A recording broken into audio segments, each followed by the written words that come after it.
وما الحياة الدنيا إلا لعب ولهو وما الحياة الدنيا إلا لعب ولهو وللدار الآخرة خير للذين يتقون أفلا تعقلون.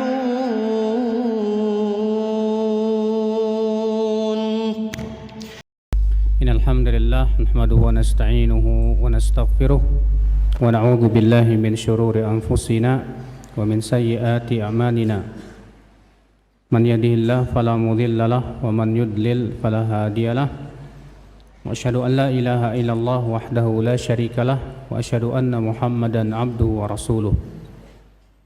قال الله تعالى في كتابه الكريم يا أيها الذين آمنوا اتقوا الله حق تقاته ولا تموتن إلا وأنتم مسلمون أما بعد.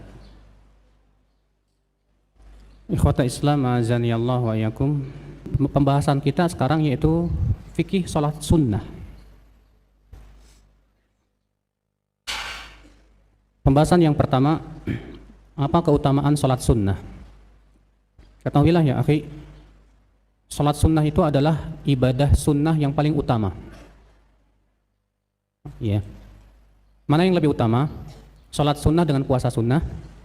Jawab, salat sunnah lebih utama daripada puasa sunnah. Sebagaimana disebutkan dalam hadis Nabi Shallallahu Alaihi Wasallam, ya Rasulullah SAW bersabda dalam hadis riwayat Ibnu Majah, kata Rasulullah, istaqimu walan tuhsu wa'lamu anna khairu a'malikum as-salah.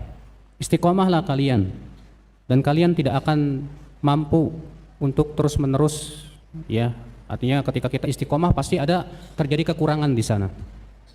Dan ketahuilah kata Rasulullah, sesungguhnya amalan kalian yang terbaik itu adalah salat.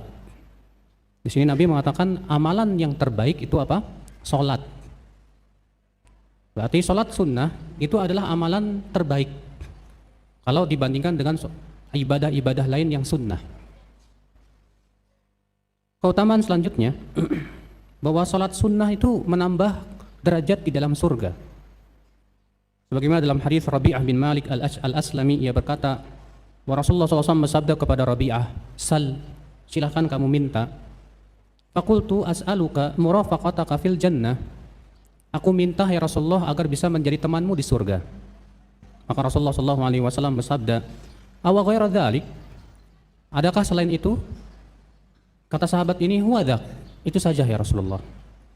Qala fa'inni ala nafsika bikasratis sujud. Kalau begitu bantulah ya untukku atas dirimu untuk banyak-banyak sujud. Maksudnya banyak-banyak apa? Salat. Lihat sahabat ini minta kepada Rasulullah supaya bisa menemani Rasulullah. Tapi Rasulullah juga minta kepada sahabat ini amal apa yang bisa menyebabkan ia bisa menjadi teman Rasulullah di surga.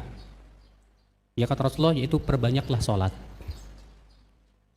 Dan dalam hadis Thauban, bahwa ia bertanya kepada Rasulullah SAW tentang amalan apa yang bisa memasukkan ke surga. Maka Rasulullah bersabda, alaika bikasratis sujud, hendaklah kamu banyak-banyak sujud, kata Rasulullah. Maksudnya banyak-banyak salat. Fa innaka la tasjud lillahi sajdah illa rafa'aka Allahu biha darajah wa hutta 'anka biha khati'ah. Sebab tidaklah engkau sujud sekali saja kecuali Allah akan angkat dengannya satu sujud tersebut satu derajat dan Allah akan gugurkan satu kesalahan. Masya Allah. Baik, keutamaan yang ketiga, apa sih keutamaan sholat sunnah? Yang ketiga, jabrun naqs fil faraid, menambal kekurangan yang ada pada sholat fardu. Apa yang dimaksud dengan menambal kekurangan di sini, Pak? Yang dimaksud di sini kekurangan ketika kita melakukan sholat fardu. Seperti misalnya sholatnya kurang khusyuk, atau misalnya di dalam sholatnya terjadi kekurangan. Bukan yang dimaksud di sini artinya terkadang kita sholat, terkadang kita enggak gitu. Ya. Karena sholat fardu yang ditinggalkan secara sengaja itu tidak bisa ditambal oleh sholat sunnah. Kenapa? Karena itu dosa besar sekali. Bahkan sebagian ulama mengatakan bahwa orang yang meninggalkan sholat karena malas murtad dari agama Islam. Itu pendapat Imam Ahmad bin Hanbal. Jadi yang dimaksud dengan menutupi kekurangan sholat fardu di sini bukan artinya seseorang meninggalkan sholat fardu secara sengaja, bukan itu maksudnya. Tapi maksudnya ketika kita sholat fardu terkadang ada kekurangan-kekurangan, ya, dalam kekhusyuannya dan yang lainnya. Dalam keikhlasan, terkadang kita sholatnya kurang ikhlas. Kenapa? Soalnya laporan status mulu di Facebook, ya. Akhirnya kita terkena ria, atau habis sholat ternyata kita ujub, merasa bangga ya, dengan kelebihan sholat kita. Akhirnya Allah batalkan amalnya. Nah, dengan sholat-sholat sunnah itulah kekurangan tersebut akan ditutup. Ya. Ini berdasarkan hadis Ammar bin Yasir. Ia berkata, aku mendengar Rasulullah SAW bersabda, Inna rajula la yansarifu min salatihi wa ma kutiba lahu illa ushruha, tus'uha, thumnuha, sub'uha, sudsuha, khumsuha, rub'uha, thulthuha, nisfuha. Sesungguhnya ada orang, kata Rasulullah, setelah selesai dari sholat, ternyata ia mendapatkan pahala hanya 1/10 saja. Ada yang dapat pahala 1/9, ada yang 1/8, 1/7, 1/6, 1/5, 1/4, 1/3, dan ada yang dapat setengah. Jadi dikeluarkan oleh Imam Abu Daud dan Imam Ahmad. Tuh lihat Pak, ternyata seseorang setelah selesai sholat terkadang dia tidak mendapatkan pahala sempurna. Kenapa? Karena ada kekurangan di situ. Nah, kekurangan ini yang akan ditambal ya oleh sholat sunnah. Rasulullah bersabda, awwalu ma yuhasabun nasu bihi yaumal qiyamah min a'malihim as-shalah. Amal yang pertama kali dihisab oleh Allah dari manusia itu sholat. Yaqul rabbuna lil malaikah. Kelak nanti Rabb kita akan berfirman kepada para malaikat di hari kiamat. Unduru fi sholati abdi atammaha am naqasaha. Lihat oleh kalian bagaimana sholat hambaku itu. Apakah ia menyempurnakan sholat atau ia menguranginya? Fa in kanat tamah kutibat lahu tamah. Apabila sholatnya sempurna, maksudnya sholat wajibnya ya, maka ditulislah untuk dia sholatnya sempurna. Wa in kana taqasa minha syai'an. Tapi kalau ternyata ada kekurangan dalam sholatnya, qala unduru hal li abdi min tatawwu'. Allah berfirman kepada malaikat, lihat, ada enggak dia punya sholat sunnah? Qala in kana lahu tatawwu' qala atimu li abdi fardhatahu min tatawwu'ihi. Kalau dia suka sholat sunnah, maka Allah berfirman, sempurnakan untuk hambaku kekurangan dalam sholatnya tersebut. Tsumma tu'khadul a'malu 'ala dzalik, kemudian amalan yang lain pun juga ngikutin itu. Maksudnya apa? Kalau sholat kita benar, amalan lain juga akan benar. Tapi kalau sholat kita salah, ya, ternyata itu akan berpengaruh kepada amalan yang lainnya. Makanya Al-Hasan Al-Basri berkata, ada 2 amal yang bisa menjaga amalan lain. Yang apabila kita jaga 2 amal tersebut, Allah akan jaga amalan kita yang lainnya. Apa itu? Sholat dan menjaga lisan. Ya. Tapi ini diantara keutamaan sholat sunnah. Sekarang kita akan membahas tentang kaidah-kaidah umum yang berhubungan dengan sholat sunnah. Yang pertama, bahwa sholat sunnah itu ada 2 macam. Yang pertama, sholat sunnah muqayyadah. Yang pertama, sholat sunnah apa? Muqayyadah.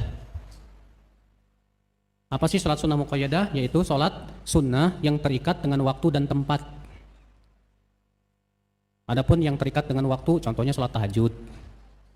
Contohnya lagi sholat duha. Ya. Maka sholat tahajud terikat waktunya kapan? Di waktu malam, setelah sholat isya sampai terbit fajar. Sholat duha terikat waktunya dengan waktu duha. Ada juga yang terikat dengan tempat seperti sholat tahiyat masjid. Ya. Ini terikat waktunya dengan di masjid. Boleh nggak sholat tahiyat masjid di rumah, Ustadz? Emang ada tahiyat rumah? Ya tahiyat masjid ya adanya di masjid. Ya. Nah itu. Ini yang pertama. Itu sholat sunnah apa? Muqayyadah. Yang kedua yaitu sholat sunnah mutlaqah. Wa huwa alladzi la sababalah wala hasralah wala li'adadin rakaat. Ya. Yaitu sholat yang tidak terikat oleh waktu, tidak pula tempat, tidak pula sebab. Di mana jumlah bilangannya pun juga tak terbatas. Terserah sebanyak-banyaknya nggak masalah. Ya. Dalil sholat sunnah mutlak ini yaitu hadits Abu Dzar. Bahwa salat Abu Dzar pernah salat sebanyak-banyaknya. Ketika ia telah selesai salam, Al-Ahnaf bin Qais bertanya, ya, kamu tahu tidak berapa rakaat kamu selesai tadi itu? Kata Abu Dzar, illa akun adri fa innallaha yadri. Kalau aku tidak tahu, Allah yang tahu. Sesungguhnya aku mendengar kekasihku yaitu Rasulullah sallallahu alaihi wasallam bersabda, "Ma min 'abdin sajada yasjudu lillahi sajdah." Tidak ada seorang hamba pun yang sujud sekali sujud saja kecuali Allah akan angkat dengan satu sujud itu sebuah satu derajat, dan Allah akan gugurkan satu kesalahan. Di sini Abu Dzar memahami boleh kita memperbanyak sholat sebanyak-banyaknya yang disebut dengan sholat apa? Sholat sunnah mutlak. Dan hadis tadi ya Rabi'ah, di mana Rabi'ah minta kepada Rasulullah supaya menjadi teman Rasulullah di surga, maka Rasulullah menyuruh dia banyak-banyak sholat. Ya. Nah ini namanya sholat sunnah apa Pak? Mutlak. Kemudian kaidah yang kedua, bahwa sholat sunnah yang paling utama itu dilakukan 2 rakaat.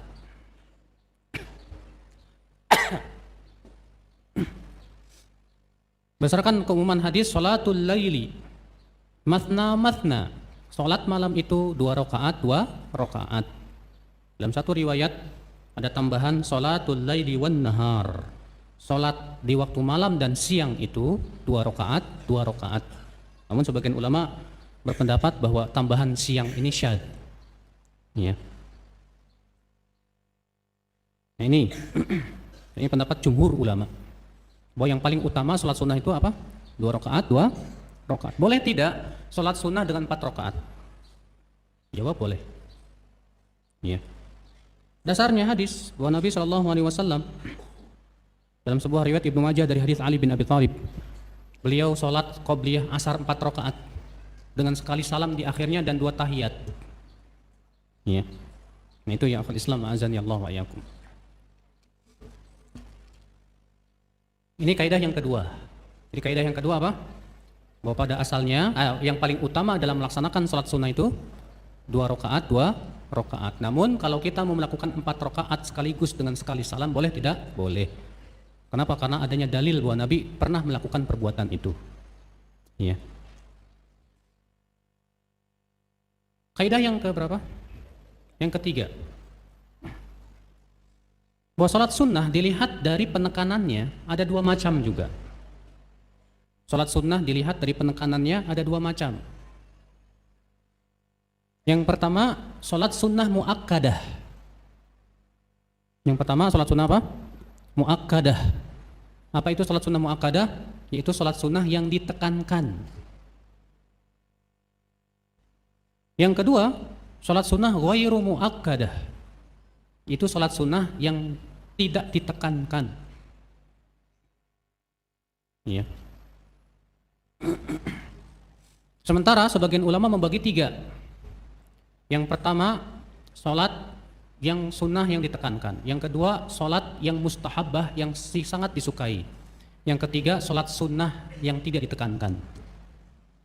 Ya. Apa sih sholat sunnah yang ditekankan itu ya akhi? Sholat sunnah yang ditekankan itu adalah sholat sunnah yang Nabi tidak pernah meninggalkannya, yang Nabi SAW dawama alaiha wa hafadha alaiha, di mana Nabi terus menerus melakukannya dan terus menerus menjaganya. Contohnya apa? Sholat tahajud, apalagi sholat witir, apalagi sholat 12 rakaat, ya, terutama qobliyah subuh. Nah ini sholat Nabi yang Nabi SAW dawama alaiha, terus beliau jaga. Jadi antaranya juga sholat apa? Tahiyat masjid. Ya. Di mana Nabi SAW mengatakan, "Idza dakhala ahadukum masjid fala yajlis." Apabila salah seorang dari kalian masuk masjid, jangan duduk sampai ia sholat 2 rakaat. Bahkan Nabi ketika khutbah Jumat melihat seorang sahabat yang masuk masjid langsung duduk, maka Nabi bersabda kepada orang tersebut, "Kamu sudah sholat belum?" "Belum, hai Rasulullah." Kata Rasulullah, "Sholat kamu dan percepat sholatmu." Lihat, sampai Nabi menegur, padahal mendengar khutbah Jumat wajib tidak Pak? Wajib. Tapi tetap Nabi menyuruh dia untuk sholat sunnah tahiyat masjid. Bahkan sebagian ulama berpendapat sholat tahiyat masjid itu wajib. Dasarnya hadis tadi. Ya. Nanti akan kita jelaskan insya Allah. Nah ini ya akal Islam. Jadi ini sholat sunnah muakkadah. Apa itu sholat sunnah muakkadah? Itu sholat sunnah yang Nabi SAW anjurkan dan Nabi terus-menerus menjaganya dan berusaha tidak meninggalkannya. Yang kedua, itu sholat sunnah yang ghairu muakkadah, yang tidak muakkadah. Maka ini ada dua derajat. Derajat yang pertama, yang mustahabbah, yang sangat disukai. Apa itu? Yaitu sholat sunnah yang Nabi berikan padanya keutamaan. Yang Nabi sebutkan padanya apa? Keutamaan, tapi kita tidak mengetahui dalil bahwa Nabi terus-menerus melakukannya. Contoh misalnya apa? Salat duha. Ya. Nabi memberikan keutamaan banyak nggak tentang salat duha? Banyak. Nanti kita akan bahas ketika membahas tentang salat duha. Contoh lagi Nabi SAW bersabda, rahimallahu mra'an shalla qabla al-'asri arba'an. Semoga Allah merahmati orang yang sholat sebelum asar 4 rakaat. Oh, di situ Nabi SAW mendoakan, semoga Allah merahmati orang yang sholat sebelum asar 4 rakaat. Iya. Yang kedua, yaitu yang sunnah, tapi di bawah yang pertama tadi. Ini kita membahas tentang sholat sunnah ghairu muakkadah ya. Karena ada yang muakkadah dan ada yang ghairu muakkadah. Dan ghairu muakkadah ini ada dua. Ada yang mustahabah dan yang sunnah biasa. Yaitu yang Nabi SAW berikan pilihan antara melakukan atau tidak. Contoh misalnya Nabi bersabda, sholatlah sebelum maghrib, sholatlah sebelum maghrib, sholatlah sebelum maghrib bagi yang mau. Iya. Maka yang seperti ini disunahkan, silahkan. Nah ini ya akal Islam ya dari sisi pembagian sholat sunnah. Siapa yang bisa mengulangi? Sholat sunnah dilihat dari penekanannya ada berapa macam? Hah? Ada dua. Yang pertama, sunnah muakkadah. Apa itu sholat sunnah muakkadah? Yaitu sholat sunnah yang Nabi anjurkan dan Nabi berusaha menjaganya. Apa itu sholat sunnah ghairu muakkadah? Ada berapa? Yang pertama, yang mustahab. Apa itu? Yaitu Nabi memberikan padanya keutamaan, tapi tidak ada nukilan bahwa beliau terus-menerus melakukannya. Contohnya sholat qobliyah asar 4 rakaat. Contohnya sholat duha. Ya. Ada lagi sholat sunnah di bawah itu. Yang itu seseorang diberikan pilihan antara melakukan atau tidaknya silahkan. Ya seperti sholat qobliyah maghrib. Ya. Allahu a'lam. Kaidah yang keberapa sekarang? Kaidah yang keempat. Boleh menggabungkan beberapa sholat sunnah. Boleh menggabungkan niat beberapa sholat sunnah dalam satu sholat. Misal, antum sholat tahiyat masjid, niatnya sekaligus qobliyah zuhur misalnya. Atau antum masuk sholat duha, niatnya sekaligus sholat tahiyat masjid misalnya. Maka pendapat jumhur ulama mengatakan boleh. Ini pendapat imam yang 4. Sementara Ibnu Hazm mengatakan nggak boleh. Namun yang rajih wallahu alam dalam masalah ini itu pendapat jumhur. Di antara dalil yang bisa kita jadikan dalil kata Syekh Masyhur yaitu hadis tentang sholat istikharah. Nabi mengatakan, siapa man ahammahul amru, siapa yang ingin melakukan suatu perbuatan, fal yusalli dunal fardhah, hendaklah ia sholat selain sholat fardu. Lihat. Kata Syekh Masyhur, kata-kata selain sholat fardu itu menunjukkan bahwa sholat istikharah bisa dilakukan pada sholat apapun juga. Misalnya waktu sholat duha, antum sekalian sholat duha, sholat istikharah. Contohnya lagi antum sholat tahajud, antum sekalian sholat tahajud, sholat istikharah.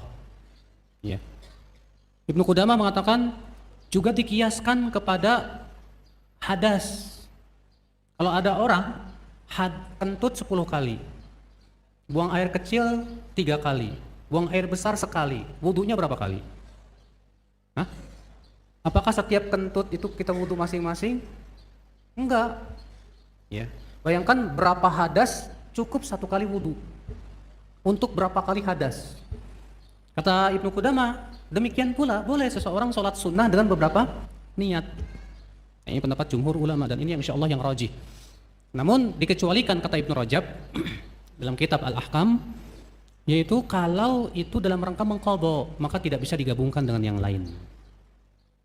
Contoh misalnya antum belum sempat qobliyah subuh, kemudian antum mengqadha di waktu duha. Boleh tidak digabungkan antara sholat sunnah duha dengan sholat qadha qobliyah subuh? Ya, menurut Ibnu Rajab tidak bisa. Karena sholat qadha ya itu tidak bisa digabungkan dengan yang lainnya. Allahu a'lam. Nah, ini kaidah yang keberapa itu? Yang keempat. Kalau sholat sunnah digabungkan sama sholat wajib boleh nggak? Nggak boleh. Saya mau sholat duhur sekalian rawatib, enak aja. Ya, kata Imam Syaukani, Imam Suyuti, siapa yang sholat sunnah tapi juga sekaligus sholat wajib dengan dua niat dalam satu sholat, maka itu jatuhnya sholat sunnah bukan sholat wajib. Kalau antum zakatnya niat dua kata beliau, niat zakat sekaligus sodakoh, maka jatuhnya sodakoh bukan zakat. Ya, ini pendapat sebagian ulama demikian. Allahu a'lam. Baik ya akhal Islam, kaidah yang keberapa? Yang kelima. Apabila dua sholat ya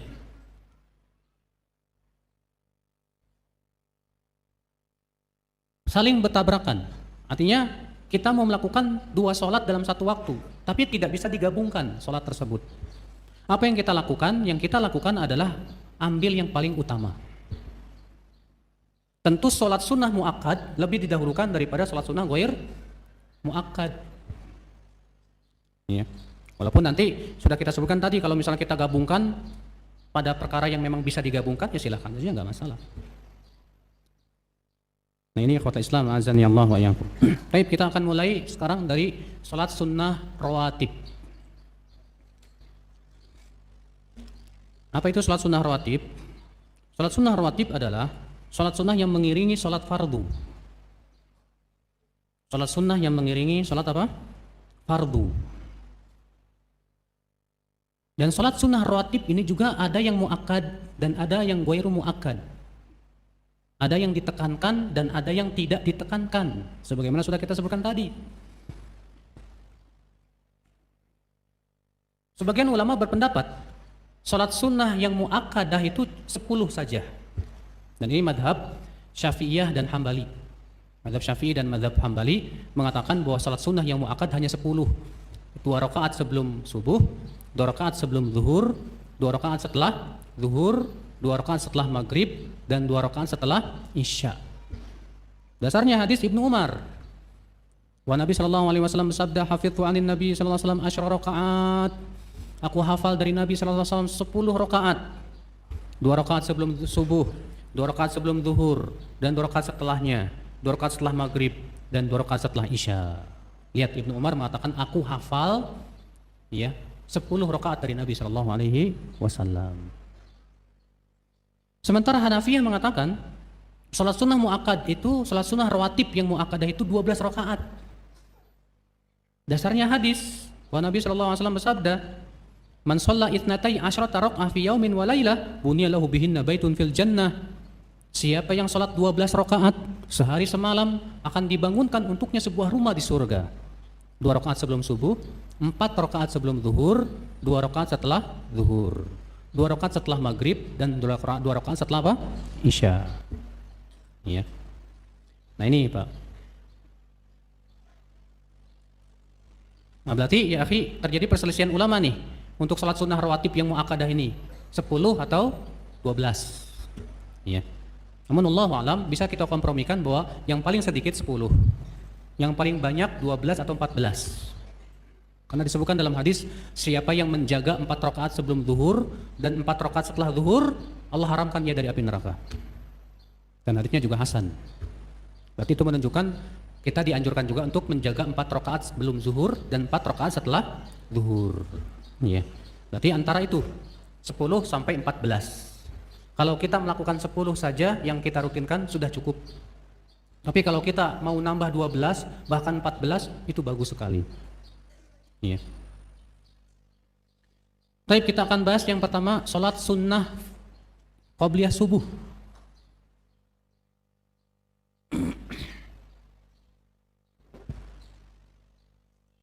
Salat sunnah qabliyah subuh ini mempunyai keistimewaan, Pak.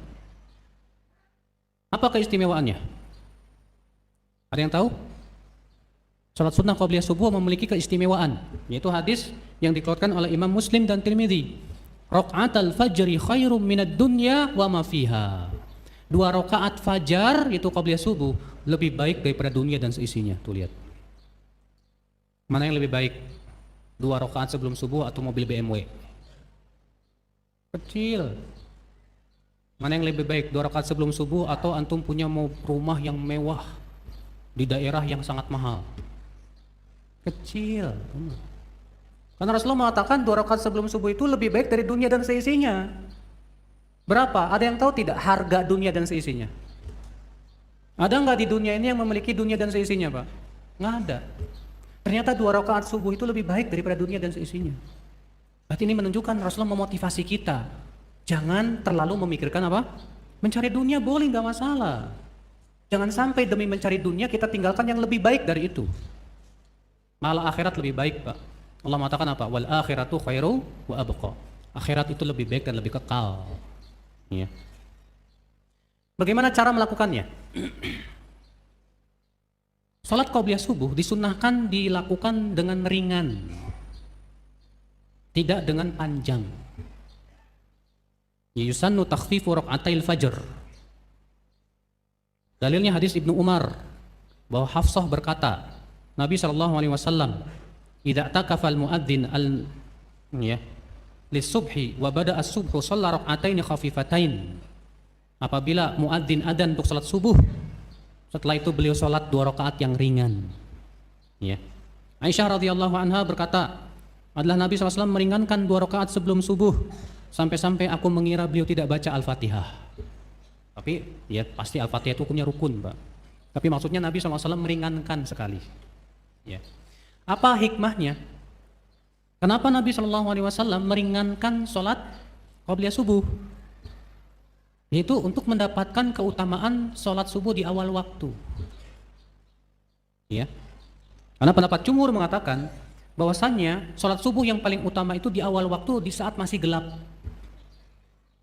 Sementara Abu Hanifah mengatakan sholat subuh yang paling utama itu di saat sudah mulai terang.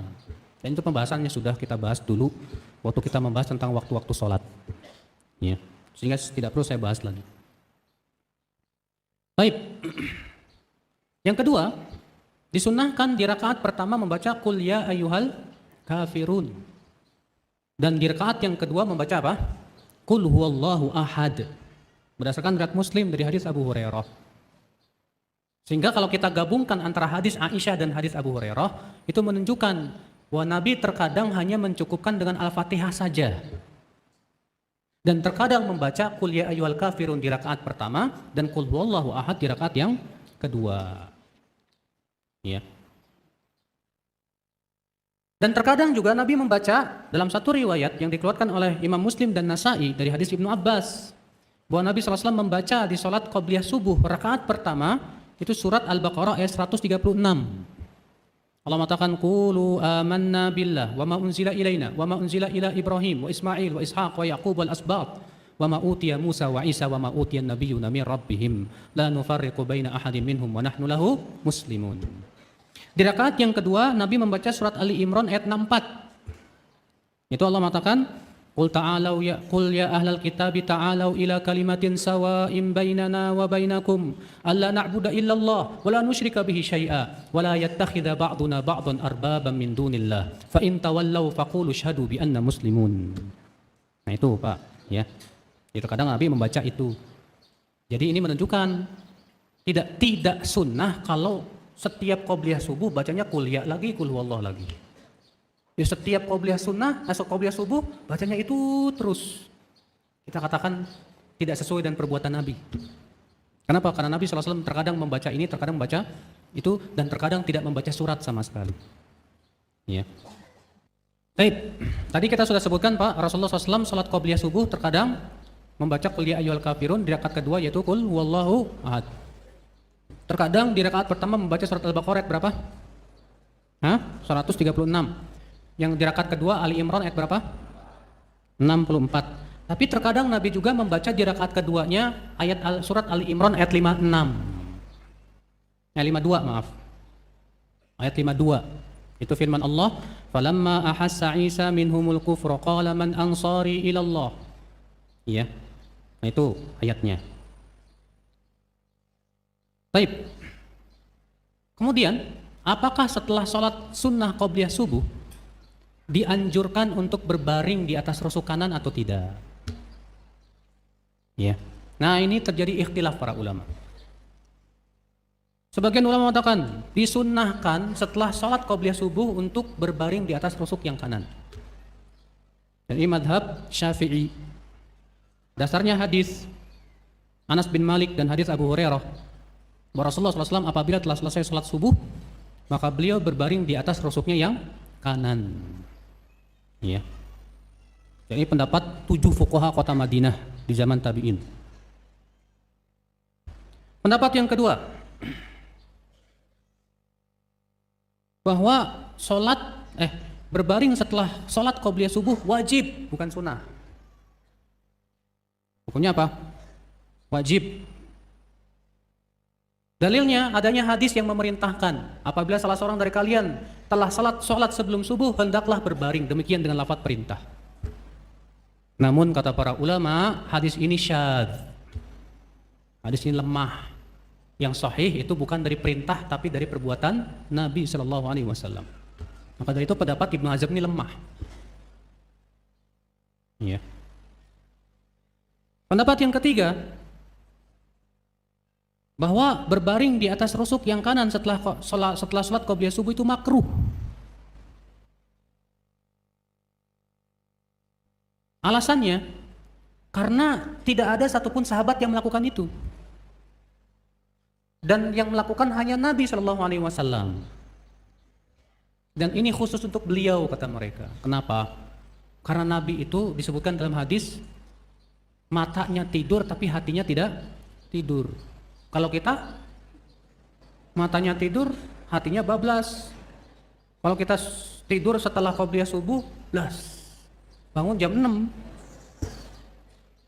Iya. Tidak halnya dengan Nabi. Kalau Nabi SAW disebutkan matanya tidur tapi hatinya tidak tidur, sehingga tidak akan dikhawatirkan akan kebablasan. Ya. Dan ini pendapat Ibnu Mas'ud, Ibnu Musayyib. Ya, bahkan Al-Qadhi Iyad mengatakan ini pendapat jumhur ulama. Al-Qadhi Iyad mengatakan bahwa ini pendapat apa? Jumhur. Ya. Dan saya condong kepada pendapat ini. Bahwa itu ya tidak disunnahkan, itu hanya untuk Nabi, namun boleh bagi mereka yang butuh, tapi dengan syarat. Ya, dia sudah lelah setelah sholat tahajud, butuh istirahat sebentar dan tidak dikhawatirkan akan kebablasan. Ya, tapi kalau antum khawatir bablas, tak boleh. Jadi supaya nggak bablas gimana Ustadz? Ya udah beli aja jam beker yang paling gede, simpan di telinga. Nah, kemudian bolehkah mengqadha sholat qobliyah subuh? Jawab boleh. Kapan boleh mengqadha qobliyah subuh? Yang pertama, boleh kita mengqadhanya setelah sholat subuh langsung. Setelah sholat subuh langsung. Berdasarkan hadis Qais bin Amr, bahwa Rasulullah SAW melihat ada orang yang setelah sholat subuh segera bangkit sholat 2 rakaat. Lalu Nabi menegur, "Sholatus subhi rakaatan." Hei, sholat subuh cuma 2 rakaat. Apa kata orang itu? "Hai Rasulullah, tadi saya belum sempat untuk sholat qobliyah subuh." Maka Rasulullah diam, tidak melarang. Sedangkan diamnya Nabi menunjukkan boleh tidak? Boleh. Ini diriwayatkan oleh Imam At-Tirmidzi. Ya.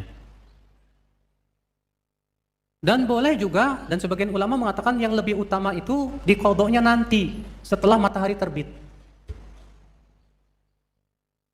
Ini berdasarkan hadis Abu Hurairah, Rasulullah SAW bersabda, "Man lam yusalli raka'atail fajri," siapa yang belum sempat salat qobliyah subuh, fal yusallihima, hendaklah ia lakukan ba'da ma tatlu asyams, yaitu setelah matahari terbit. Ya, ini anjuran dari Nabi SAW.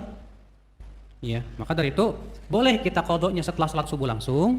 Namun yang lebih utama kapan? Yang lebih utama setelah matahari terbit. Tapi kalau misalnya kita khawatir, kalau saya nunggu matahari terbit, susah, saya seperti ke kantor dan yang lainnya. Ya udah, habis sholat subuh langsung aja, nggak apa-apa. Iya.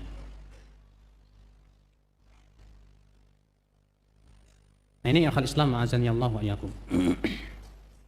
Sekarang sholat qobliyah zuhur, sholat sunnah zuhur. Dan sudah kita jelaskan tadi Pak, bahwa sholat sunnah zuhur itu ada 3 macam. Macam yang pertama 2 rakaat sebelum zuhur dan 2 rakaat setelah zuhur. Dalilnya hadis Ibnu Umar yang sudah kita bacakan tadi. Macam yang kedua 4 rakaat sebelum zuhur dan 2 rakaat setelah zuhur. Hadisnya tadi sudah kita sebutkan, hadis Aisyah radhiyallahu anha. Ya. Macam yang ketiga 4 sebelum 4 setelah. Ini berdasarkan hadis Ummu Habibah. Rasulullah SAW bersabda, "Man shalla 4 raka'atin qabla adh-dhuhri wa 4 ba'daha harramahullahu 'alan nar."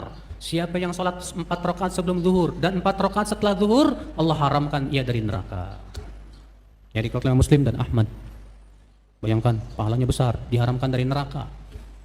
Cuma masalahnya Pak, menjaga salat sunnah rawatib yang paling berat itu yang zuhurnya Pak.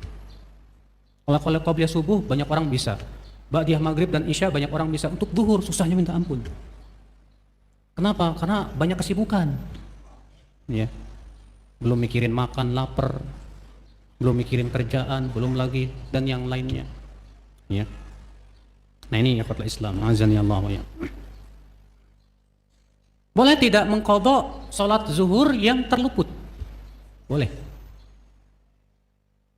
Karena disebutkan dalam hadis bahwa Nabi SAW pernah sholat 2 rakaat setelah asar. Ketika ditanya, sholat apa ini ya Rasulullah? Kata Rasulullah, ini sholat ba'diyah zuhur.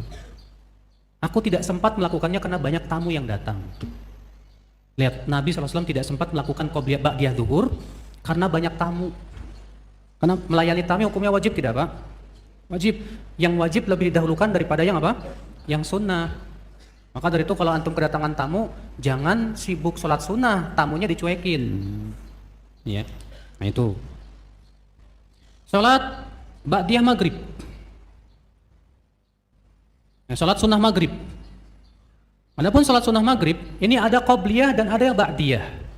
Namun sudah kita sebutkan bahwa qobliyah maghrib itu ghairu muakkadah, tidak ditekankan. Beda dengan ba'diyah maghrib, yaitu 2 rakaat. Ya. Dan Nabi SAW terkadang menyibukkan sholat setelah ba'diyah maghrib untuk sholat terus sampai isya. Ya. Disebutkan dalam satu riwayat Abu Hurairah bahwa Abu Hurairah melihat Rasulullah SAW sholat terus menerus sampai dari ba'da maghrib sampai isya.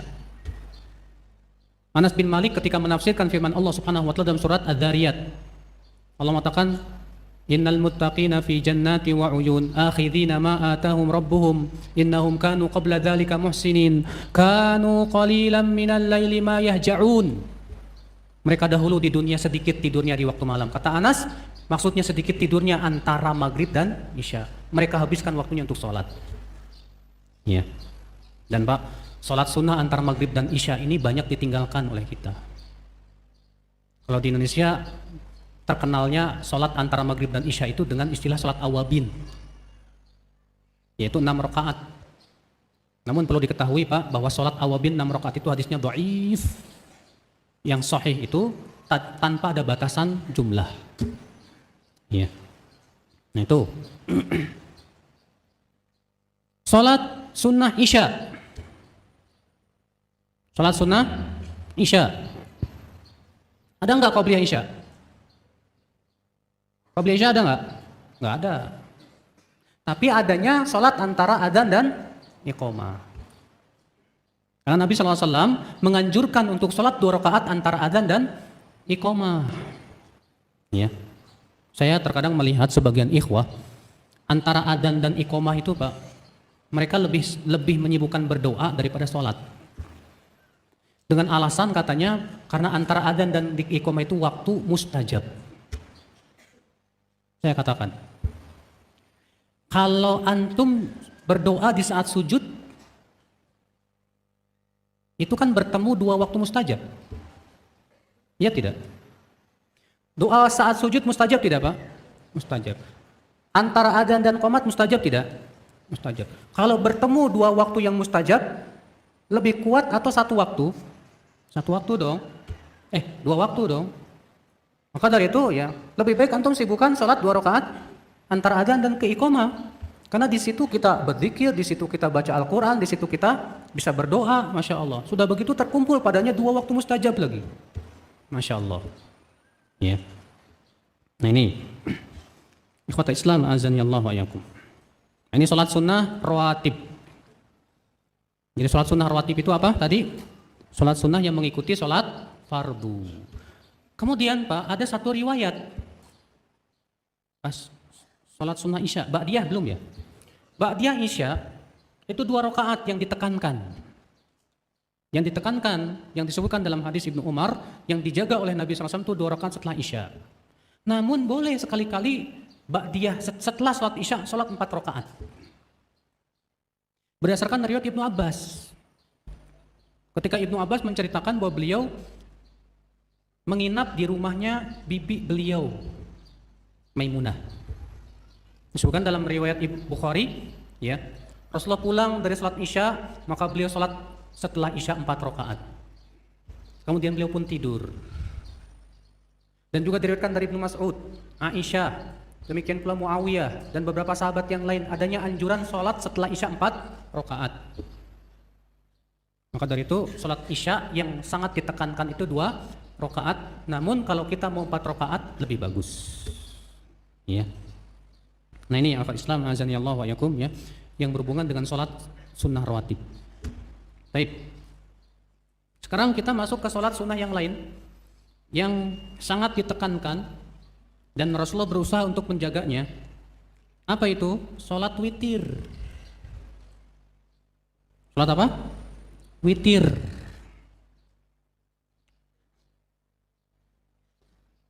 Apa hukum salat witir?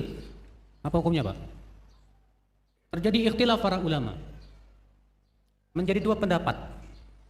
Pendapat yang pertama mengatakan salat witir hukumnya wajib, bukan sunnah. Ya. Dan ini pendapat Abu Hanifah. Dalilnya hadis bahwa Nabi bersabda, "Malam yutir walaysa minna." Siapa yang tidak salat witir, ia bukan dari golongan kami. Tapi hadisnya dhaif. Ya. Di antaranya hadis Abu Ayyub, Nabi bersabda, "Al-witru haqqun." Witir itu hak. Ya. Namun hadis ini mauquf dari perkataan Abu Ayyub, bukan dari sabda Rasulullah SAW. Di antara dalilnya juga Rasul bersabda, sesungguhnya Allah menambahkan untuk kalian 1 salat, itu salat witir. Maka lakukanlah antara Isya dan salat fajar. Nabi mengatakan Allah menambahkan 1 salat. Berarti itu hukumnya apa? Wajib. Namun dijawab oleh jumhur, hadis itu sahih. Tapi ada hadis lain yang Rasulullah menyebutkan Allah menambahkan untuk kalian sebuah salat. Ya. Dan itu lebih baik untuk kalian daripada dunia dan seisinya, yaitu salat qobliyah subuh. Lihat, Nabi mengatakan Allah menambahkan untuk kalian apa? Salat. Tapi apakah qobliyah subuh itu wajib? Sehingga lafaz seperti itu tidak sharih menunjukkan hukumnya apa? Wajib. Ya. Pendapat jumhur mengatakan witir itu sunnah yang sangat ditekankan. Pendapat jumhur mengatakan bahwa witir itu salat sunnah, ya, yang sangat ditekankan. Dalilnya bahwa Rasulullah SAW tidak pernah meninggalkannya, baik ketika safar maupun tidak safar. Bayangkan, Nabi selalu menjaganya. Sementara pendapat yang ketiga, dan ini yang dirajikan oleh Ibnu Taimiyah, bahwa witir itu wajib bagi orang yang sholat tahajud.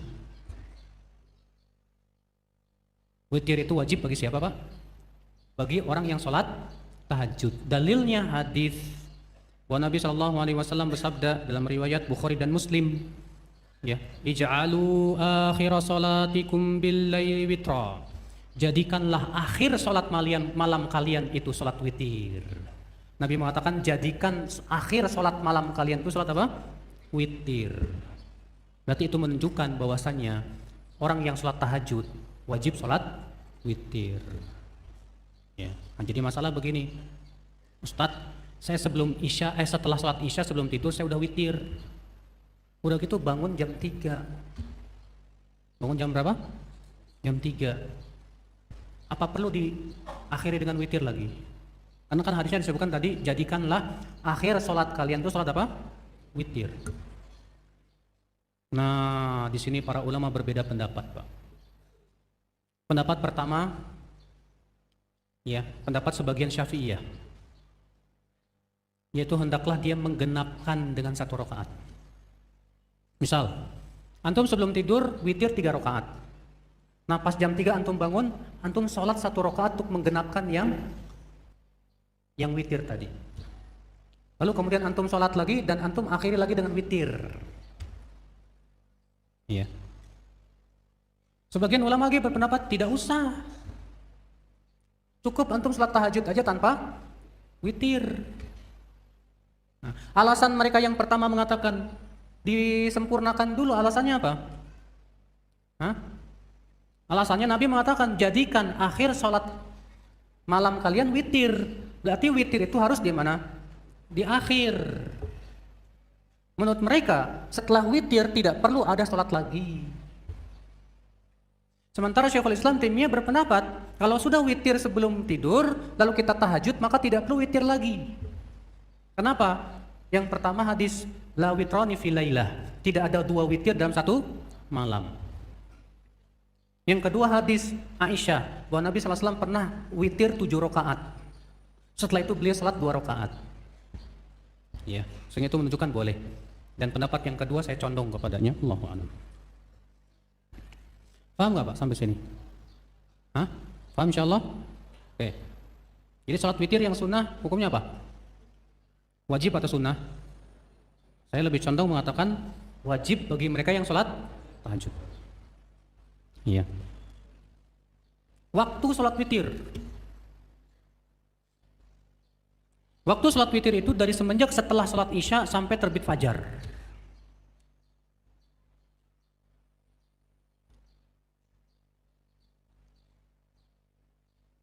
Nah, kalau sudah terbit fajar, kita belum sempat sholat witir. Jadi semua ulama sepakat bahwa waktu sholat witir itu kapan? Dari ba'da isya sampai terbit fajar shadiq, yaitu yang merupakan waktu sholat subuh. Bagaimana kalau ternyata subuh sudah masuk sementara kita belum sempat sholat witir?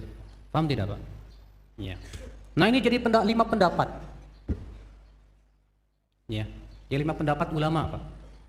Pendapat yang pertama, tidak boleh melakukan witir lagi. Ya. Ini pendapat Abu Yusuf dan Muhammad bin Al-Hasan. Dalilnya, karena Nabi mengatakan laksanakan salat witir antara setelah isya sampai terbit fajar. Berarti kalau sudah terbit fajar tidak boleh lagi kata mereka. Ya. Pendapat yang kedua, boleh salat witir kalau sudah terbit fajar, selama ia belum salat subuh. Selama ia belum apa? Salat subuh. Ya. Dan ini mazhab Imam Malik, Imam Syafi'i, Imam Ahmad. Berarti ini pendapat jumhur. Pendapat apa? Jumhur ulama. Dalilnya adanya perbuatan para sahabat yang mereka witir setelah masuk waktu fajar. Sedangkan perbuatan sahabat yang tidak ada penyelisihan dari sahabat yang lain itu hujah. Ya, jadi kalau misalnya ada para sahabat yang melakukan suatu perbuatan, tapi ternyata tidak ada satupun sahabat yang mengingkarinya, maka ini seakan-akan para sahabat sepakat bahwa itu boleh gitu loh Pak. Ya, ini pendapat jumhur ulama. Wallahu a'lam. Yang rajih yang mana? Hah? Yang rajih. Kalau kita melihat kepada hadis, Nabi SAW memberikan batasan. Witir itu antara setelah isya sampai terbit apa? Fajar. Nabi SAW memberikan batasan. Tapi kalau misalnya kita tidak sempat untuk melakukan, boleh nggak kita qadha? Maka kita katakan boleh diqadha, nggak masalah. Bukankah Nabi SAW pernah mengqadha salat tahajud? Nabi SAW pernah mengqadha di waktu duha. Karena suatu ketika Nabi SAW tidak bisa sholat tahajud karena sakit. Maka Nabi SAW qadha di waktu duha 12 rakaat. Ya. Nanti kita akan bahas itu pada sholat tahajud. Yang jelas Pak, ya bahwasannya sholat witir itu ya waktu asalnya antara setelah sholat isya sampai terbit fajar. Namun jumhur ulama mengatakan sampai waktunya sampai sholat subuh. Ya, karena adanya perbuatan para sahabat yang melakukan hal seperti itu. Allahu a'lam. Baik. Waktu witir yang paling utama kapan? Waktu witir yang paling utama yaitu di akhir malam. Waktu witir yang paling utama yaitu apa? Di akhir malam. Dasarnya hadis Jabir bin Abdullah, ia berkata Rasulullah SAW bersabda, "Man khafa minkum alla yastayqidha min akhiril lail, falyutir min awwalihi wal yarqud, wa man tami'a minkum an yastayqidh min akhiril lail, falyutir min akhirihi, fa inna salata akhiril laili mahdhurah wa fadzalika afdal." Ya. Kata Rasulullah, siapa yang merasa tidak mampu untuk bangun di akhir malam, takut nggak bisa bangun di akhir malam, hendaklah witir di awal malam, kata Rasulullah. Dan siapa yang merasa mampu untuk bangun di akhir malam, maka hendaklah ia sholat witir di akhir malam. Karena kata beliau, sholat witir di akhir malam itu disaksikan dan itu lebih utama. Lihat, Nabi mengatakan bahwa sholat witir di akhir malam itu lebih utama, Pak. Ya. Namun bagi orang yang tidak mampu untuk sholat witir di akhir malam, karena misalnya shift 3, misalnya karena sakit atau karena tidur kelelahan atau yang lainnya, atau tidurnya kemalaman karena ada suatu permasalahan yang perlu diselesaikan dan yang lainnya, maka pada waktu itu yang lebih baik buat dia sholat sebelum tidur. Makanya Nabi SAW memberikan wasiat kepada Abu Hurairah. Apa wasiat Rasulullah kepada Abu Hurairah? Jangan tinggalkan witir sebelum tidur. Kenapa? Karena Abu Hurairah itu sibuk belajar hadis, Pak. Sibuk murojaah hafalan hadis. Karena beliau sibuk belajar hadis sehingga malam tidurnya kemalaman terus. Maka khusus bagi orang yang seperti Abu Hurairah sibuk kayak gini, maka yang paling utama mendingan dia witir sebelum apa? Tidur. Tapi kalau antum bisa tidur di awal malam dan bisa bangun di akhir malam, maka yang paling utama witir itu di akhir malam. Ya. Itu dari Muslim hadisnya. Disebutkan dalam hadis Aisyah, min kullil lail qad autara Rasulullah SAW. Di setiap bagian waktu malam Rasulullah telah melakukan witir. Di awal, di tengah, dan di akhir. Fantaha witruhu ila sahar. Dan di akhir hayat Rasulullah, beliau witirnya selalu di akhir malam. Ya. Sekarang kita bahas jumlah salat witir. Witir boleh 1, boleh 3, boleh 5, boleh 7, boleh 9. Witir boleh berapa?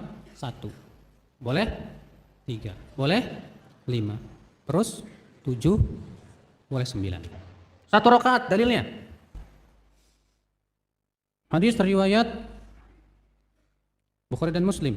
Salatul laili masna masna. Salat malam itu 2 rakaat, 2 rakaat. Fa idza khasyiya ahadukumus subha. Apabila salah seorang dari kalian takut masuk waktu subuh, shalla wahidah, hendaklah ia salat 1 rakaat. Fa autarat lahu ma qad shalla, di mana ia menutup salat malamnya dengan witir. Artinya Bapak misalnya bangunnya jam 3:30. Bapak tahajud, nggak kerasa ternyata udah 4:30. Waduh, takut keburu masuk subuh, maka cukup witir 1 rakaat. Ya, cukup witir 1 rakaat. Boleh nggak Ustadz, saya semalam suntuk witir cuma 1 rakaat, nggak tahajud, tapi cuma 1 rakaat witir aja, boleh? Boleh. Utsman bin Affan pernah sholat semalam suntuk 1 rakaat, witir 1 rakaat, tapi khatam Quran. Ya, 1 rakaat boleh, nggak masalah. Saya mau sholat 1 rakaat aja tapi 10 juz misalnya, nggak masalah, sambil murojaah. Ya, terutama buat para penghafal Quran. Antum mulai jam 12 malam mulai sholat. 1 rakaat berdiri terus sampai jam 4 subuh. Silakan aja kalau kuat. Ya, kalau kuat. Kalau nggak kuat jangan. Karena kalau nggak kuat besok-besok kapok, Pak.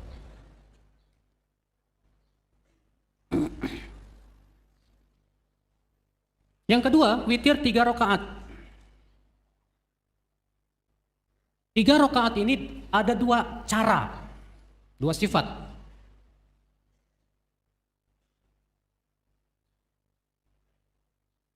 Yang pertama, 3 rakaat dengan cara 2 rakaat salam, kemudian 1 rakaat salam. Ini cara yang pertama. Dan ini pendapat yang dipilih oleh jumhur. Itu witir 3 rakaat dengan 2 kali apa? Salam.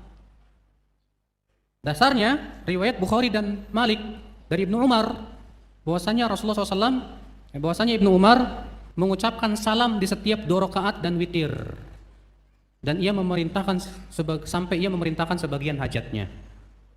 Dan dalam satu riwayat yang marfu', ya, dikeluarkan Imam Ahmad, Tahawi, Ibnu Hibban, dan hadis ini sahih dengan jalan-jalannya, disebutkan karena Rasulullah SAW yafsilu syaf'a wal witra bitaslimin yusmi'una, adalah Rasulullah SAW menjeda genap dengan witir, dengan ganjil, dengan salam yang diperdengarkan kepada kami. Berarti 3 rakaat ini genap dan ganjil, di mana Nabi SAW memisah atau menjeda, memisah antara genap dan ganjil dengan salam. Ya. Dan juga dari hadis Aisyah bahwa Rasulullah SAW membaca di 2 rakaat witir, yang pertama Sabbisma rabbikal a'la, yang kedua Qul ya ayyuhal kafirun. Dan beliau membaca di witir yang satu lagi Qul wallahu ahad, Qul a'udzu birabbil falaq, Qul a'udzu birabbin nas. Lihat, Aisyah mengatakan di 2 rakaat pertama, kemudian rakaat terakhir. Berarti Nabi memisahkan, tidak? Memisahkan. Ya. Ini cara yang pertama, Pak. Cara yang kedua yaitu 3 rakaat dengan sekali salam di akhirnya, 1 tahiyat saja. Dasarnya hadis Aisyah bahwa Aisyah ketika mensifati witir Nabi yang 3 rakaat, Aisyah berkata, "Kana yutir bi tsalas, la yaq'ud illa fi akhirihinna." Adalah Rasulullah SAW witir 3 rakaat, tidak duduk kecuali di akhirnya. Berarti dua-duanya boleh tidak? Dua-duanya boleh, Pak. Nah, yang menjadi perselisihan itu mana yang lebih utama? Yang lebih utama 2-1 atau 3 langsung? Sebab jumhur ulama mengatakan yang lebih utama 2-1. Kenapa? Karena adanya hadis yang melarang. Melarang apa? Menyerupakan sholat witir dengan sholat maghrib. Nabi bersabda, la tusyabbihuhu bi sholatil maghrib. Jangan kamu serupakan witir dengan sholat maghrib. Dan 2 salam itu, 2-1 itu lebih jauh dari menyerupai maghrib dibandingkan dengan 3 langsung salam di akhirnya. Ya, Allahu a'lam. Nah, itu yang akal Islam, azan ya Allah ya.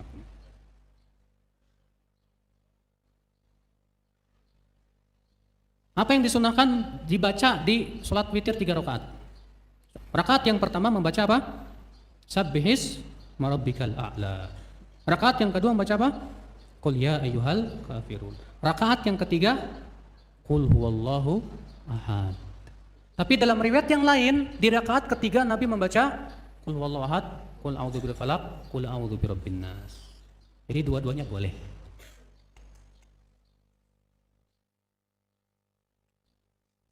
Baik, sekarang witir 5 rakaat. Maka untuk 5 rakaat, Pak, salam dan tahiyatnya hanya 1, yaitu di akhir saja. Dalilnya hadis Aisyah, ya, dikeluarkan oleh Abu Daud dan Nasa'i.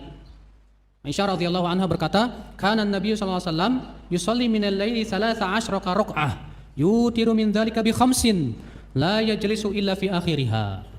Adalah Rasulullah SAW sholat malam 13 rakaat. Beliau witir 5 rakaat dan beliau tidak duduk kecuali di akhirnya. Lihat, Pak, dalam riwayat Bukhari dan Muslim, Aisyah mengatakan apa? Rasulullah tidak pernah sholat lebih dari 11 rakaat. baik di Ramadan maupun di luar bulan Ramadan. Dalam riwayat Abu Daud ini Aisyah mengatakan apa? Rasulullah sholat 13 rakaat. Terus gimana? Ya kita katakan ada dua jawaban. Jawaban yang pertama, yang dimaksud 11 rakaat itu kebanyakan sholat Nabi begitu. Atau jawaban yang kedua, ya, bahwa 2 rakaat pertama itu disebut dengan sholat pembuka, Pak. Karena disebutkan dalam satu riwayat, Nabi biasanya membuka sholat tahajud dengan 2 rakaat yang ringan. Lalu kemudian beliau memulai sholat tahajudnya. Allahu a'lam. Baik, ya akal Islam. Jadi 5 rakaat caranya gimana? Hah? 5 rakaat caranya gimana? Hah? 2 rakaat, 1 rakaat, 1 rakaat. 2 rakaat, 2 rakaat, 1 rakaat. Nah, melamun nih. Witir 5 rakaat itu sekaligus dengan sekali salam di akhirnya. Ya. Ini ada yang matanya melihat tapi pikirannya entah kemana, Pak. Benar. Ya. Matanya melihat ke saya, pikirannya ya ke makanan entah kemana gitu. Makanya saya bisa melihat pandangan seperti itu. Bisa saya tanya. Ada juga Pak yang tidur tapi pas ditanya bisa ngejawab. Anjib ini. Ya. Rupanya dia cuma merem doang tapi telinganya apa? Mendengar. Tapi yang ini juga bakalan ditanya sama saya. Ya. Sekarang witir 7 atau 9. Adapun 7 caranya dengan 2 tahiyat. Tahiyat awal di rakaat ke-6 dan tidak salam. Ya, untuk witir 7 rakaat caranya dengan 2 tahiyat. Tahiyat pertama di rakaat yang keberapa? Ke-6 dan tidak salam, langsung bangkit.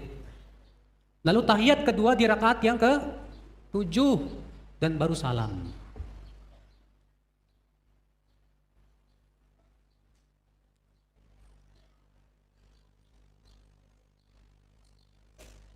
Boleh kalau 9 rakaat witir ya. Juga sama dengan 7 tadi. Itu dengan 2 tahiyat. Tahiyat awal di rakaat ke-8 dan tidak salam. Langsung bangkit, kemudian tahiyat akhir di rakaat yang ke-9 baru salam. Nah, ya. Dalilnya yang 7 dan 9 ini itu hadis Aisyah radhiyallahu anha ketika mensifati salat witir Nabi sallallahu alaihi wasallam. Kata Aisyah, "Kunna nu'iddu lahu siwakahu." Kami dahulu mempersiapkan siwak untuk Rasulullah. Ini menunjukkan Pak, seorang istri itu hendaknya mempersiapkan sikat giginya buat suami. Karena terkadang suaminya pergi sholat subuh aja lupa siwakan. Akhirnya apa? Mulutnya bau. Ya. Aisyah radhiyallahu anha mempersiapkan siwaknya untuk Rasulullah, bayangkan. Dan semua keperluan untuk sholat tahajudnya. Maka istri yang baik seperti itu, persiapkan semuanya. Ya, sikat giginya, odolnya, obengnya, obeng lagi. Apa gitu ya, buat sholat tahajud. Ya. Kita lanjutkan, Pak. Lalu beliau pun bangun di waktu malam. Beliau pun bersiwak dan berwudu. Dan beliau sholat 9 rakaat. Dan beliau tidak duduk kecuali di rakaat yang ke-8. Lalu beliau mengingat Allah, memuji dan berdoa kepada maksudnya tahiyat. Kemudian beliau bangkit dan tidak salam. Kemudian beliau berdiri di rakaat ke-9. Lalu beliau duduk terakhir. Lalu beliau mengingat Allah, memuji maksudnya tahiyat dan berdoa. Kemudian beliau pun mengucapkan salam yang beliau perdengarkan. Kemudian setelah itu beliau sholat 2 rakaat setelahnya. Jadi kalau antum sholat witir 9 rakaat, disunahkan setelahnya sholat 2 rakaat. Kalau antum sholat witir 7 rakaat, juga disunahkan sholat 2 rakaat setelahnya. Berdasarkan hadis Aisyah juga. Ya.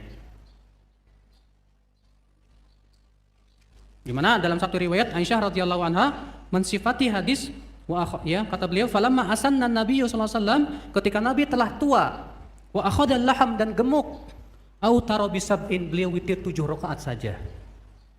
Wa sana'a fi raka'atain mithla sani'il awwal, di mana beliau melakukan seperti yang 9 tadi, berarti beliau duduk di rakaat yang keberapa? Ke-6.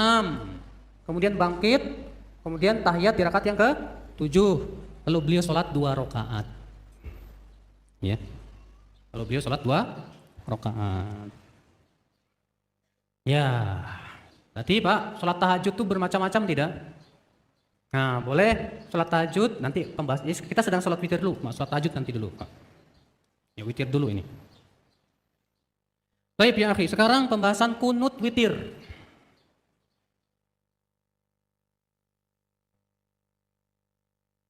Kunut witir dianjurkan Pak. Ya. Namun apakah terus-menerus? Tidak, yang lebih baik terkadang. Dasarnya hadis Al-Hasan bin Ali.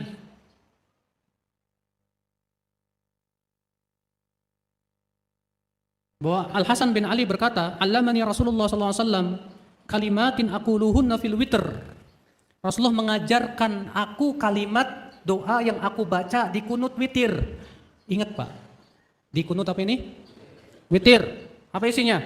Allahumma hdini fiman hadait, wa afini fiman afait, wa tawallani fiman tawallait, wa barik li fima a'tait, wa qini syarra ma qadait, fa innaka taqdi wa la yuqda alaik, wa innahu la yadhillu man walait, wa tabarakta rabbana wa ta'alait.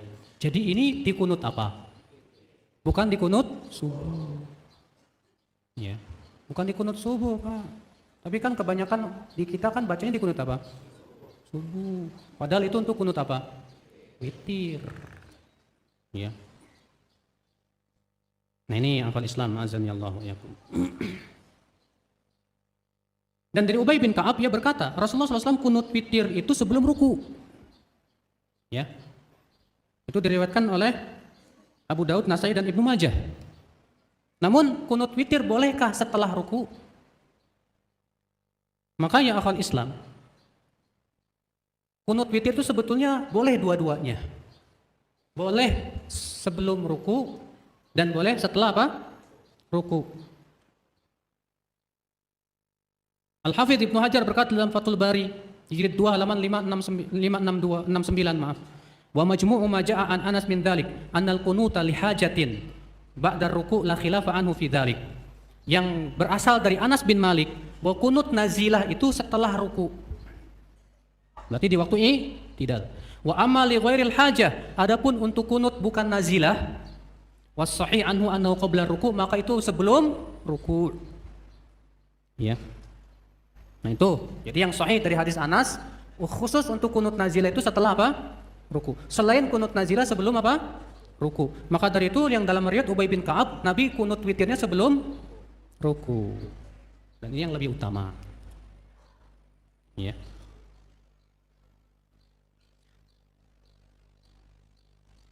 Saya pernah Pak kunut witir sebelum ruku.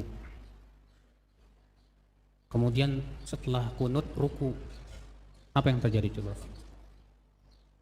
Hah? Orang pada ingatnya kayak yang namanya kunut itu? Hah? Sujud langsung. Sebagian ada yang langsung sujud, lupa. Karena nggak biasa, ya. Nah itu yang akal Islam. Baik. Dan ada satu riwayat yang menyebutkan bahwa di bulan Ramadan para sahabat memulai kunut witir itu dari 15 terakhir. Namun yang rajih boleh dari awal. Ya, tapi kalau kita mengikuti riwayat yang menyebutkan bahwa dimulai dari 15 terakhir, dan itu perbuatan para sahabat. Allahu a'lam. Dari Abdurrahman bin Al-Aswad dari ayahnya yang berkata adalah Abdullah bin Mas'ud, tidak kunut di salat manapun juga kecuali di witir itu sebelum ruku. Ya. Baik, bagaimana cara kunut witir?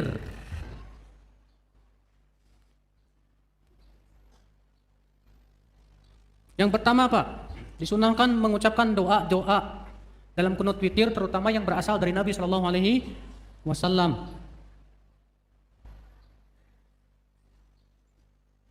Ya. Yang disebutkan dalam hadis tadi, Nabi Shallallahu Alaihi Wasallam kunut witir mengucapkan apa? Allahumma hdini fiman hadait, wa afini fiman afait, wa tawallani fiman tawallait, sampai akhirnya. Juga disebutkan dalam satu riwayat Abu Daud, Nabi mengucapkan doa yang lain. Ya. Allahumma iyyaka na'bud wa laka nusalli wa nasjud. Ya, wa ilaika nas'a wa nahfid. Narju thawabaka wa nakhafu iqabak. Inna 'adzabaka lil kafirina mulhiq. Itu yang saya ingat. Ya. Dan boleh juga ditambah doa dari kita sendiri, boleh, tapi ingat jangan panjang-panjang sampai 1 jam. Kunut witir 1 jam. Loh, di Mekah kunut witir 1 jam loh. Kita katakan tidak sesuai sunnah. Bahkan para ulama di Mekah sendiri mengingkari itu, Pak. Syekh bin Baz mengingkari, Syekh Utsaimin mengingkari, banyak ulama yang mengingkari itu. Iya. Itu. Boleh tidak doa kunut itu dinyanyikan seperti baca Quran? Jawabnya tidak ada dalilnya dari Nabi sallallahu alaihi wasallam, tidak pula para sahabat, tidak pula para tabi'in, tidak pula para tabi'ut tabi'in. Ya. Bahkan kata Ibnu Humam, la ara tahriran nagham fi du'a. Aku tidak berpendapat ya untuk dinyanyikan dalam doa seperti yang dilakukan oleh para qori di zaman ini, kata Ibnu Humam. Jadi doa biasa aja. Kemudian disunahkan mengangkat 2 tangan, Pak, ketika kunut witir. Ini berdasarkan hadis Anas ya, mengenai tentang kunut Nabi SAW, kunut nazilah, bahwa Nabi SAW mengangkat 2 tangannya. Demikian pula hadis Abu Rafi', ia berkata, aku salat di belakang Umar bin Khattab, maka beliau kunut setelah ruku' dan mengangkat 2 tangannya dan mengeraskan dengannya doa. Ya. Kemudian tidak disyariatkan mengusap wajah setelah kunut atau mengusap 2 dada. Karena tidak ada dalil yang menunjukkan itu. Kata Imam Al-Baihaqi, fa amma mashul yadaini bil wajhi indal faraq min ad-du'a falastu ahfadhu min an ahadin min as-salaf wa fi du'ail qunut. Adapun mengusap 2 tangan ke wajah setelah selesai berdoa, maka tidak ada satupun salaf yang melakukan itu. Ya, dan hadis tentang itu juga tidak sahih. Ya. Kemudian Pak, setelah selesai sholat witir, disyariatkan membaca doa, membaca zikir dan doa. Zikir setelah sholat witir disebutkan dalam hadis Ubay bin Ka'ab. Fa idza sallama, apabila beliau telah selesai salam sholat witir, maka Rasulullah mengucapkan Subhanal Malikil Quddus 3 kali. Jadi zikir setelah sholat witir apa? Subhanal Malikil Quddus berapa? 3 kali. Dan dari Ali bin Abi Thalib bahwa Nabi mengucapkan doa ini di akhir witir. Allahumma inni a'udzu biridhaka min sakhatik wa bimu'afatika min 'uqubatik wa a'udzu bika minka la uhsi sana'an 'alaika anta kama asnaita 'ala nafsika, rawahu Abu Dawud. Nah, ini yang Nabi baca juga. Ya. Baik. Kalau kita tidak sempat witir di malam, maka disunahkan diqadha di waktu duha. Ya. Ini berdasarkan dari Tirmidzi dari hadits Abu Sa'id Al-Khudri bahwa Rasulullah SAW bersabda, "Man nama 'anil witri aw nasiyahu", siapa yang tertidur dari salat witir atau lupa, falyusalli idza asbah, hendaklah ia lakukan ketika telah pagi. Au dzakarahu, atau lakukan di saat ia ingat. Misal, antum lupa salat witir, baru ingat jam 9 pagi. Langsung sholat witir. Ya. Bagaimana caranya mengqadha sholat witir di waktu siang itu dengan genap? Berdasarkan satu riwayat, Aisyah adalah Rasulullah SAW pernah tertidur di waktu malam, nggak sholat tahajud gara-gara sakit. Maka di waktu siangnya beliau sholat 12 rakaat. Jadi beliau mengqadha dengan jumlah berapa? 12 rakaat. Maka kalau misalnya antum biasa witir 5 rakaat, setiap malam witirnya 5 rakaat, maka antum ingin mengqadha di waktu siang, berapa berarti? 6 rakaat. Ya. Ya. Dan yang paling bagus Pak, mengqadha itu segera sebelum zuhur masuk. Karena disebutkan dalam hadis Umar bin Khattab, ia berkata, Rasulullah SAW bersabda, "Man nama an hizbihi aw an syai'in minhu faqara'ahu fima baina salatil fajri wa salatil dhuhri kutiba lahu ka'annama qara'ahu minal lail." Siapa yang tertidur dari hizibnya, itu kebiasaan salatnya tersebut, ya, maka lalu ia membacanya antara salat fajar dan salat apa? Zuhur, maka seakan-akan ia membacanya di waktu malam. Ya. Nah ini. Jadi ini akhir salat witir. Dan Imam Ahmad pernah ditanya tentang orang yang suka meninggalkan salat witir. Apa kata Imam Ahmad? dzaka rajulun su, itu orang buruk. Ya, itu menunjukkan bahwa orang yang suka meninggalkan sholat witir itu buruk, Pak. Makanya kita berusaha jangan sampai lupa dari sholat apa? Terutama para penghafal Quran. Rasulullah sangat menekankan sekali. Rasulullah bersabda, "Autiru ya ahlal Quran." Witirlah wahai para ahli Quran. Kalau penghafal Quran nggak suka sholat witir, jelek banget. Ya, maka para penghafal Quran terutama di sini banyak para penghafal Quran yang sekarang sekolah di Syatibi. Jangan tinggalkan sholat witir. Sangat tidak bagus. Ya, karena Nabi sangat menekankan terutama khusus untuk para ahlul Quran. Ya, witir wahai para ahli Quran.